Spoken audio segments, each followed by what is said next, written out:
Oktoba tulisali rosari, tuliombea amani na nia kadha wa kadha, naye Mungu mwenye huruma anaendelea kutujibu kwa mapenzi yake na kwa wakati wake. Tusikate tamaa, tuamini tu. Na sasa tupo mwezi Novemba, mwezi ambao Mama Kanisa aliuanza kwa sherehe ya watakatifu wote, ambayo kwayo tunaadhimisha mastahili ya hao ndugu, kaka na dada zetu ambao hao waliishi katika ulimwengu huu, lakini pia waliyapitia yale yote ambayo tunayapitia sisi wakati huu, lakini pia pengine ni makubwa zaidi ya haya, lakini walipambana, wakavipiga vita vilivyo vizuri, imani wakailinda. Hivyo basi, naye Mungu asiye mchoyo wa fadhila aliwakirimia sana na kuwavisha taji ya utukufu, na sasa wapo naye mbinguni katika heri ya milele. Sherehe hii huwa siku zote mwaliko kwetu sisi, ili nasi kuishi katika wito wa Mungu aliyetuteua tuwe wake katika kuungana na Kristo, ili tuwe watakatifu na bila hitilafu mbele yake. Yeye ambaye kwa sababu ya upendo wake aliazimia tangu hapo awali kutuleta kwake kama watoto wake kwa njia ya Kristo Yesu.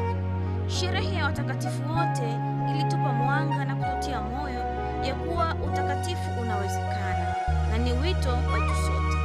Hivyo basi, yatupasa kuishi kadri ya wito huu, tukijibidiisha kuyafua mavazi yetu na kuyasafisha katika damu ya mwanakondoo. Ndugu zangu, ili tuweze kufika mbinguni, Yesu ndiye njia, kweli na uzima. Tumfuate yeye aliye kweli ili atuweke huru, yaani atupe uzima wa milele, kwani yeye ndiye wokovu wa ulimwengu, uzima wa wanadamu na ufufuko wa wafu. Je, ni kwa nini kanisa linaombea wafu? Na toharani ni nini? Na nini nifanye ili kupata rehema kamili kwa ajili ya marehemu waliopo toharani? Na vipi, kuna maisha baada ya kifo? Kama yapo, yapoje? Na kuombea marehemu kuna nifaidia nini mimi? Kwa majibu ya maswali kama haya na mengine mengi, fuatana nami katika makala mbalimbali katika mwezi huu wa Novemba, ambapo Mama Kanisa ameweka mwezi huu mahususi kwa ajili ya kuombea ndugu zetu marehemu.